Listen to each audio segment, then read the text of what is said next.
Simon सिनेक की Ted talk speech ने लाखों लोगों की जिंदगी बदल दी, जहां उन्होंने ये बताया कि ग्रेट लीडर्स दुनिया कैसे बदल देते हैं। इन्होंने पता किया कि एप्पल इतनी बड़ी कंपनी क्यों है, क्यों कुछ लीडर्स जैसे कि मार्टिन लूथर किंग जैसे लोग दुनिया को पूरी बदल देते हैं, जबकि इन सारे लीडर्स के पास में रिसोर्सेस, टैलेंट्स, टाइम और पैसा बहुत कम था। साइमन सिनेक ने अपने स्पीच में सर्कल बनाया और कहा कि ये गोल्डन सर्कल है जिसमें वाई, हाउ और व्हाट है। लोगों को अपना व्हाट और हाउ तो क्लियर है कि वो क्या कर रहे हैं और कैसे कर रहे हैं, वो तो क्लियर है, लेकिन वाई पता नहीं है कि वो क्यों कर रहे हैं। एप्पल को अपना वाई पता था कि वो इसलिए कंप्यूटर बनाना चाहते हैं ताकि वो दुनिया बदल सके, लोगों को ऐसा कंप्यूटर दे सके जो अब तक उन्होंने सोचा नहीं होगा। जॉब्स मूवी में एक सीन है जिसमें स्टीव जॉब्स कहते हैं कि मैंने एप्पल कंपनी ही इसलिए शुरू की है ताकि इसके बाद आप पुराने कंप्यूटर के सामने देखो भी ना। You will never look at computers the same way again. Y clear था। अगर एप्पल को अपना वाई क्लियर नहीं होता तो वो ऐसा कहते कि हम बहुत अच्छे कंप्यूटर बनाते हैं जिससे आप काम कर सकते हो, आसान है और यूजर फ्रेंडली है, तो एप्पल कंपनी दुनिया बदल देने वाली कंपनी नहीं बन पाती। लोग क्या करते हैं वो नहीं, आप क्यों करते हो वो खरीदते हैं। जॉब्स ने अपनी जिंदगी में हर प्रेजेंटेशन दुनिया बदल देने वाले एटीट्यूड के साथ में दी है। वो कोई भी प्रोडक्ट लेकर के आते हैं दुनिया बदल देने वाले एटीट्यूड के साथ में आते हैं। हमारे दिमाग के एक साइड को मैथ्स, नंबर्स और एनालिटिक्स समझ आते हैं और दूसरे साइड को इमोशंस, फीलिंग्स, ट्रस्ट और लॉयल्टी समझ आती है। हम डिसीजन इमोशन वाले ब्रेन से लेते हैं कि किस कंपनी या इंसान पर ट्रस्ट करना है।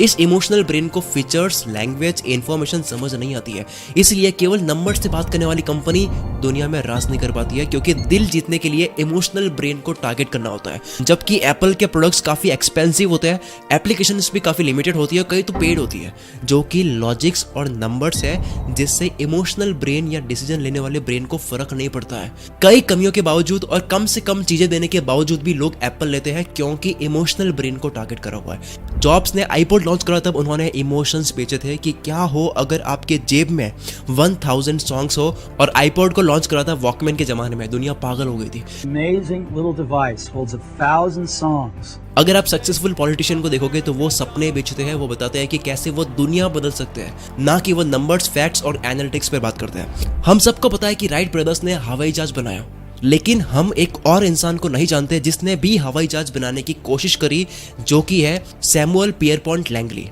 इनके पास $50,000 थे, पैसों की कोई कमी नहीं थी। इन्होंने बेस्ट माइंड्स हायर करे, बड़े बड़े लोगों के साथ में इनके कनेक्शंस थे और मार्केट की कंडीशन भी काफी अच्छी थी।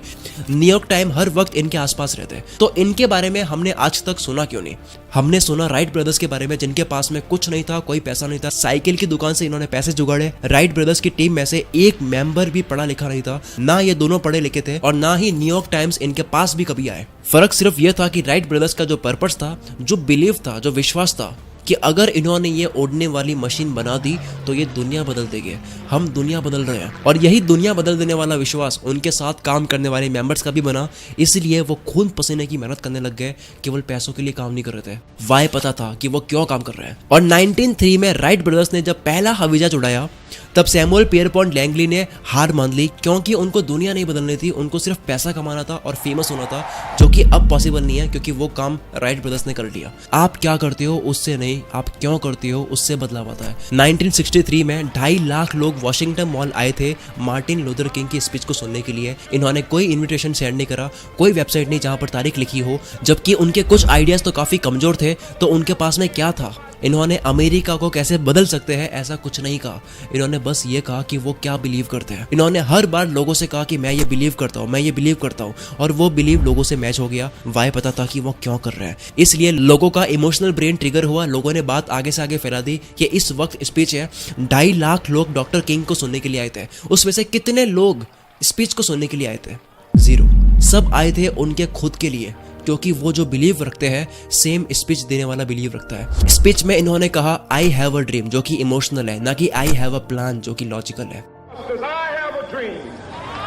ये थी साइमन सिनेक की टेड टॉक स्पीच, जहां इन्होंने बताया how great leaders inspire action. अब दूसरी टेड टॉक स्पीच है जोश कॉफमैन की, टाइटल है the first 20 hours how to learn anything, यानी कि 20 घंटे में दुनिया की कोई भी स्किल कैसे सीखे। जॉश कॉफमैन के पास में बिल्कुल टाइम नहीं होता फैमिली और काम के बाद। इतने बिजी होने के बावजूद इनको हर बार कुछ नया सीखने का शौक था, तो इन्होंने पता करने की कोशिश करी कि कोई भी नई स्किल को सीखने में कितना वक्त लगता है। तो मिला कि किसी भी स्किल को सीखने में आपको 10,000 घंटे लगते हैं। कॉफमैन ने ऑलमोस्ट हार मान ली कि वो किसी भी चीज को सीख ही नहीं पाएंगे, क्योंकि 10,000 घंटे का मतलब होता है 5 साल के लिए बिना एक भी दिन मिस करे रोज 5.5 घंटे देने। कॉफमैन ने 10,000 घंटे की वजह को पता की और पाया कि के एंड्रेस एरिक्सन इस रूल के ओरिजिनेटर है, पर इन्होंने 10,000 घंटे बोले हैं किसी बहुत एक्सपर्ट लेवल परफॉर्मेंस को पाने के लिए, जैसे कि वर्ल्ड के professional athletes, world class musician, chess grand master, जहां पर अल्ट्रा लेवल का कंपटीशन होता है जिसमें वर्ल्ड के टॉप प्लेयर्स के साथ में खेलने लायक बनना होता है, तब आपको 10,000 घंटे की प्रैक्टिस करने की जरूरत होती है। अब हुआ यह कि 2007 में एक book I outliers the story of success, जिसमें मैल्कम ग्लैडवेल ने इसी 10,000 घंटे की रूल की बात करी, जिसके बाद में दुनिया भर में बस यही बात होने लग गई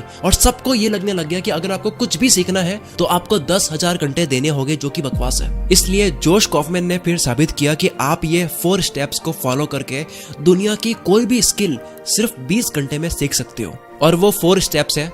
step number 1, deconstruct the skill. जो स्किल सीख रहे हो उसको पार्ट्स में डिवाइड करो, फिर देखो आपके काम के पार्ट्स कौन से हैं और सिर्फ वही सीखो। हर स्किल में कुछ ही चीजें होती है जो सबसे ज्यादा काम की होती है, तो बस वही मास्टर करो। Step number 2, learn enough to self correct. आप भले वो स्किल कहीं से भी सीखो, कोर्स या बुक्स, लेकिन उस क्लास की वजह से जहां से आप सीख रहे हो उसकी वजह से प्रोक्रास्टिनेट मत करो। यानी अगर प्रोग्रामिंग सीखनी है तो आपको पहले 20 किताबें पढ़नी है, उसके बाद में प्रोग्रामिंग नहीं करनी है, बल्कि आपको प्रोग्रामिंग का सबसे छोटा पार्ट सीख करके प्रैक्टिस करना है, अप्लाई करना है, गलती करनी है, सेल्फ करेक्ट करना है, उसके बाद में अगली चीज सीखनी है, सीखते हुए अप्लाई करना है। Step number 3, remove practice barriers, कि जब आप कुछ भी सीख रहे होते हो तब सारे डिस्ट्रैक्शंस को दूर कर दो। Step number 4, practice at least 20 hours, यानी कि ये 3 स्टेप्स आपको 20 घंटे के लिए करना है। जोश कॉफमैन ने यूकेलेली, जो कि गिटार की तरह होता है, उसको 20 घंटे में सीखा और टेड टॉक्स में लाइव प्ले करके बताया भी। अब बात करते हैं अगली जिंदगी बदल देने वाले टेड टॉक स्पीच की, जो कि है एडम ग्रैंट की, जिसमें इन्होंने 5 ओरिजिनल थिंकर्स की हैबिट्स बताई है, जिसे हम नेगेटिव हैबिट्स मानते हैं पर असल में उनके फायदे होते हैं, जैसे कि टालने की आदत, डाउट करने की आदत, फेल होने की आदत। ये आदतें इन्होंने सही बताई है। तो नंबर 1 है प्रोक्रास्टिनेशन, यानी कि टालने की आदत। प्रोडक्टिविटी या मेहनत में टालने की आदत गलत है, पर जब बात आती है क्रिएटिविटी की तब टालने की आदत सही है। लियोनार्डो दा विंसी इतना टालते थे कि इन्होंने मोनालिसा की पेंटिंग में 16 साल लगा दिए थे। The adoration of the Maggi और जेरोम इन द विल्डरनेस की पेंटिंग को इतना टाला कि इन्होंने कभी फिनिश ही नहीं करा। लंदन नेशनल गैलरी में the virgin of the rocks painting को बनाने में 13 साल लगा दिए। और उनका घुड़सवार का ये प्रोजेक्ट था जो इतना टाला कि बन ही नहीं पाया। मार्टिन लूथर किंग जूनियर ने अपनी स्पीच को लिखने में इतना टाला कि इनको जब स्पीच देनी थी उसके अगली रात 3 बजे ये स्पीच की तैयारी कर रहे थे। यहाँ तक कि स्टेज पर आने की बारी का इंतजार करते वक्त भी ऑडियंस के बीच बैठकर स्क्रिप्ट को एडिट करते रहे। वो स्टेज पर आए, 11 मिनट की स्पीच थी जिसमें 4 वर्ड्स बहुत ही पावरफुल वर्ड्स थे, आई हैव अ ड्रीम, जो कि स्क्रिप्ट में था ही नहीं। एंड मोमेंट पर हमेशा बेस्ट आइडियाज आते हैं। डिले करके आप एक्चुअली एक बेस्ट पॉसिबल आइडिया का आने का इंतजार करते हो। दूसरी हैबिट ओरिजिनल थिंकर्स की है, दे डाउट देयर आइडियाज। खुद पर डाउट वैसे नहीं करना चाहिए, लेकिन आइडिया पर डाउट करने से आप उस आइडिया को और मैच्योर करते हो, उस आइडिया को बार बार टेस्ट करते हो और बेटर बनाते हो। जैसे मैंने इस वीडियो के स्क्रिप्ट पर डाउट करा और बार बार मैंने इसको बेटर बनाया। नंबर 3 हैबिट जो ओरिजिनल थिंकर्स की होती है कि वो कौन सा ब्राउजर यूज करते हैं। आप कौन सा ब्राउजर यूज करते हो उससे आपकी पर्सनालिटी पता लगती है, ऐसा रिसर्च कहती है। कोई पहले से मिले डिफॉल्ट ब्राउजर से खुश है तो ये बताता है कि वो डिफॉल्ट सिस्टम को एक्सेप्ट कर लेता है। जो क्रोम या फायरफॉक्स जैसे ब्राउजर को अलग से डाउनलोड करके इंस्टॉल करता है, वो ये बताता है कि वो डिफॉल्ट सिस्टम को एक्सेप्ट नहीं करते हैं, वो ओल्ड ऑप्शन पर डाउट करके नए ऑप्शन की तरफ बढ़ते हैं। 4th हैबिट है ओरिजिनल थिंकर्स की, वजह दे। अब इसका मतलब है कि किसी चीज में ऐसा देखना जो आज तक पहले किसी ने उस तरह से ना देखा हो। अब सबसे लास्ट हैबिट है ओरिजिनल थिंकर्स की कि ये लोग बार बार फेल होते हैं। तो ये थी दुनिया की सबसे पावरफुल टेड टॉक स्पीचेस। दोस्तों, इस वीडियो के स्क्रिप्ट में, रिकॉर्डिंग में, एडिटिंग में बहुत मेहनत लगी है। तो प्लीज अगर आपको ये वीडियो पसंद आई है तो कमेंट जरूर करें, और अगर आपको लगता है कि 1% भी बदलाव इस वीडियो की वजह से आपके विचारों में आया है तो कमेंट में केवल यस लिख दो। आपका कमेंट में यस काफी है मेरे हौसले को बढ़ाने के लिए। मैं शकील कुलमित्र से आपके सपनों को सपोर्ट करता हूँ।